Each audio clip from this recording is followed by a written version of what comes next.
بے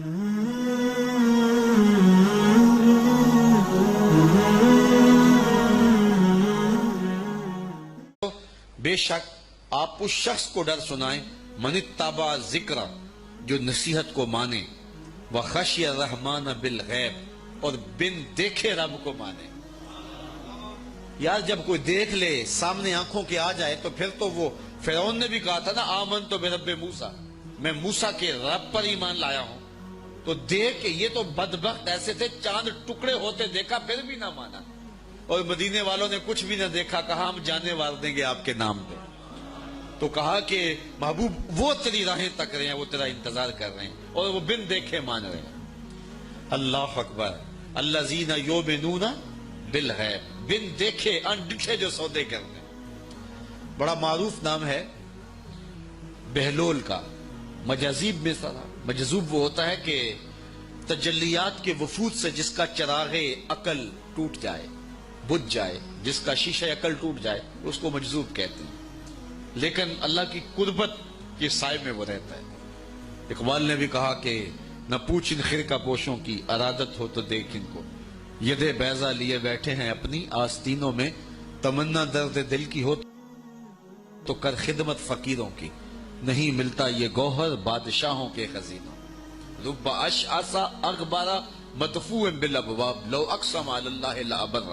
بہت سارے لوگ کہ ان کے بال بکھرے ہوئے، حالت پراگندہ، تمہارے دروازے پہ ہیں، تم دھکا دے دو، بابا پرے چلا جا، لیکن فرمایا کبھی انہیں چھیڑنا بیٹھنا، اللہ کے نام پہ قسم ڈال دیں تو اللہ پوری کر دیتا ہے۔ ایسے لوگ بھی، یہ بخاری کی روایت ہے جو میں آپ کے سامنے پیش کی ہے۔ رب اشعث اغبر مدفوع بالابواب لو اقسم علی اللہ، اگر اللہ پہ کوئی قسم ڈال دیں، لابر، اللہ پھر پوری کرتا ہے، ان کی لاج رکھتا ہے وہ، چونکہ بندے جو اس کے ہوتے ہیں۔ بغداد کا بازار تھا، اور ایک حلوائی جو ہے وہ صبح صبح اپنی دکان سجا رہا تھا کہ ایک فقیر آ نکلا، لکڑی کے کھڑاؤں اس نے پہنے ہوئے تھے، تو کہا بابا جی آؤ ذرا بیٹھو۔ تو اس نے گرم گرم دودھ نکال کر کے بابا جی کو پیش کیا۔ صبح کا موقع تھا، اس نے پیا اور اللہ کا شکر ادا کیا، اور اس کو بھی کہا تیرا بھی شکریہ، اور فقیر آگے چل پڑا۔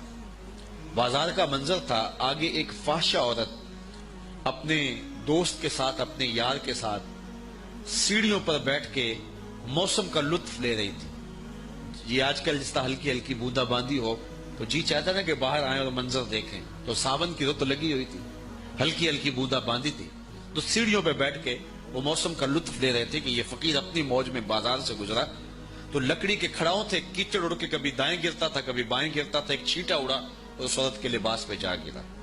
اس کے پاس اس کا بیٹھا ہوا جو یار تھا، اسے بڑا غصہ آیا، اٹھا اور آ کے فقیر کے منہ پہ تپڑ مارا۔ فقیر بنے پھرتے ہو، چلنے کی تمیز بھی نہیں ہے، قیمتی لباس آیا کر دیا۔ فقیر نے آسمان کی طرف دیکھا اور ہنس کے کہا مالک تو بھی بڑا بے نیاز ہے، کہیں سے دودھ پلواتا ہے کہیں سے تپڑ مرواتا ہے۔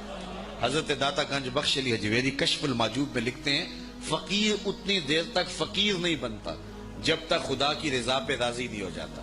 بلیا لوکی تینوں کافر کافر آکھن تو آہو آہو آگ، جب تک یہ کیفیت نہیں ہو جاتی فقیر فقیر نہیں بنتا۔ کہا مالک تیری بھی عجیب شان ہے، کہیں سے دودھ پلواتا ہے کہیں سے تھپڑ مرواتا ہے۔ یہ کہہ کے فقیر آگے چل پڑا۔ وہ عورت چھت پہ جانے لگی تو پاؤں پھسلا سیڑھی سے تو سر کے بل گری، چوٹ کوئی ایسی آئی کہ موقع پہ فوت ہو گئی۔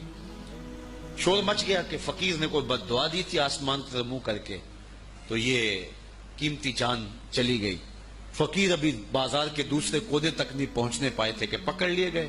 لوگوں نے کہا فقیر بنے پھرتے ہو، حوصلہ بھی نہیں رکھتے ہو، کیا ہوا میاں؟ کہا تم نے بد دعا دی اور عورت کی جان گئی۔ کہا واللہ میں نے تو کوئی بد دعا دی تھی۔ کہا نہیں، تیری بد دعا کا کیا دھرا ہے، لوگوں نے جو ہے وہ ضد کی کہ تو نے کوئی بد دعا دی تھی تب ایسا ہوا ہے۔ جب لوگوں نے ضد کی نا، اس نے کہا اگر سچی بات پوچھتے ہو نا تو میں نے بد دعا کوئی نہیں دی، یہ اصل میں یاروں یاروں کی لڑائی ہے۔ کہا وہ کیا؟ کہا جب میں گزر رہا تھا تو میرے پاؤں سے چینٹا اڑا، اس عورت کے لباس پہ پڑا تو اس کے یار کو غصہ آیا، اس نے مجھے مارا، پھر میرے یار کو بھی غصہ آ گیا۔ تو کہا رب اشعث اغبر مدفوع بالابواب لو اقسم علی اللہ لابر۔ اولاد کی تربیت ہمارے ذمہ لازم ہے، اور اس تربیت کا بہترین ذریعہ ہماری اپنی تربیت۔ اولادیں ہماری گفتگو کو تھوڑا، ہمارے عمل کو زیادہ قبول کریں۔ آج لوگ ہمارے پاس آتے ہیں جی ہمارا بچہ نماز نہیں پڑھتا، چلو ہم نہیں پڑھتے یہ تو پڑھے، تو میں کہتا ہوں یہ کیوں پڑھے؟ جب تم مصلی بچھاؤ گے تو یہ بھی بچھائے گا۔ تو ہم نے اپنے عمل سے اپنی اولاد کو جو ہے وہ سیدھا کرنا ہے اور ان کو درست راستے پہ لانا ہے۔ بالخصوص بچے جب چھوٹے ہوتے ہیں اس وقت وہ ماں باپ کی بات کو غور سے سنتے ہیں، انہیں ماں باپ سے بہت زیادہ محتاجی ہوتی ہے، ضرورت مند ہوتے ہیں اور ماں باپ کی عادات کو کاپی کرتے ہیں، اور عموماً ہم بچوں کو اس عمر میں توجہ نہیں دیتے۔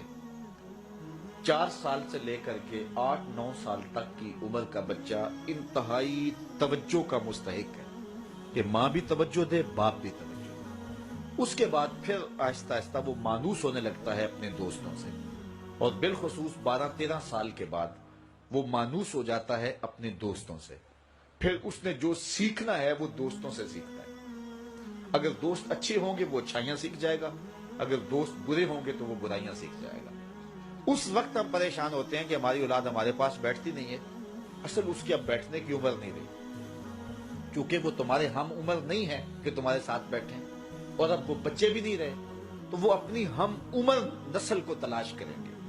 اس وقت ہم اگر اولاد کو کھینچیں گے تو وہ ہمارے پاس نہیں آئے گی۔ وقت جو تھا وہ ہم نے ضائع کر دیا۔ لیکن ہمیں پھر بھی اس دور میں اولاد سے غافل نہیں ہونا چاہیے۔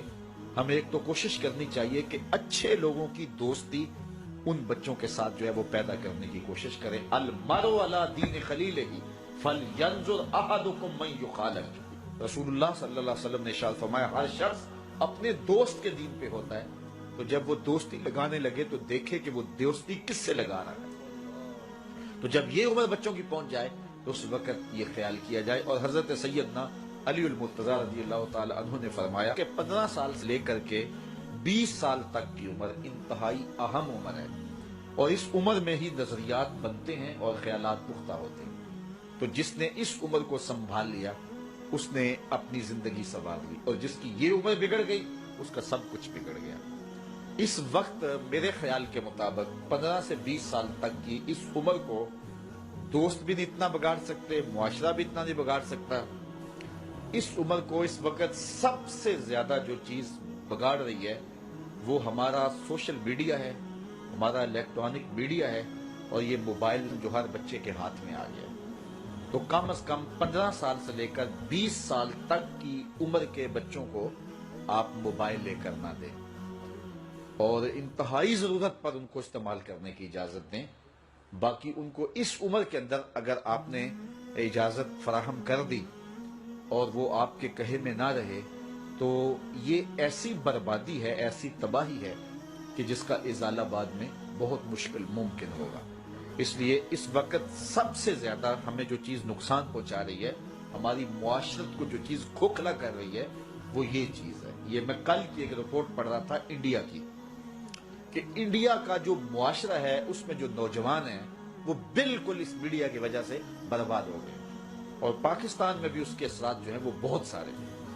لیکن یہاں اب بھی کوئی شرم و حیا موجود ہے، لیکن اگر ہم نے اپنی نسل کے آگے بند نہ باندھا تو یہ میڈیا مغرب کی جانب سے ہماری معاشرتوں کو تباہ کرنے کے لیے ایک ہتھیار کے طور پہ استعمال کیا جا رہا ہے، اور ہماری نسل بڑی تیزی کے ساتھ جو ہے اس کا شکار ہو رہی ہے، اور گھر لٹ رہے ہیں، شرم و حیا وہ جو ہے وہ اس کا جنازہ نکل رہا ہے۔ تو اس حوالے سے والدین کو خصوصی توجہ دینے کی ضرورت ہے۔ پھر ہاتھ ملیں گے تو پھر جو ہے وہ اس کا کوئی علاج نہیں ہوگا۔ لکھا ہے وہ ہمیں مل کے رہے گا۔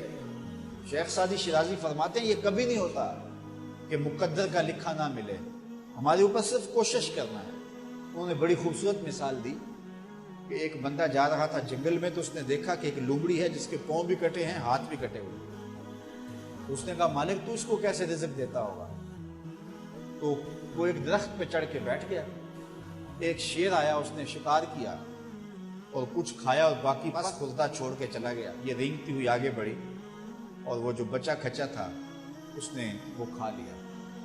تو اس کا بڑا یقین کامل ہو گیا۔ اس نے کہا کہ مالک تو کتنا کریم ہے، اس کو بھی رزق دیتا ہے۔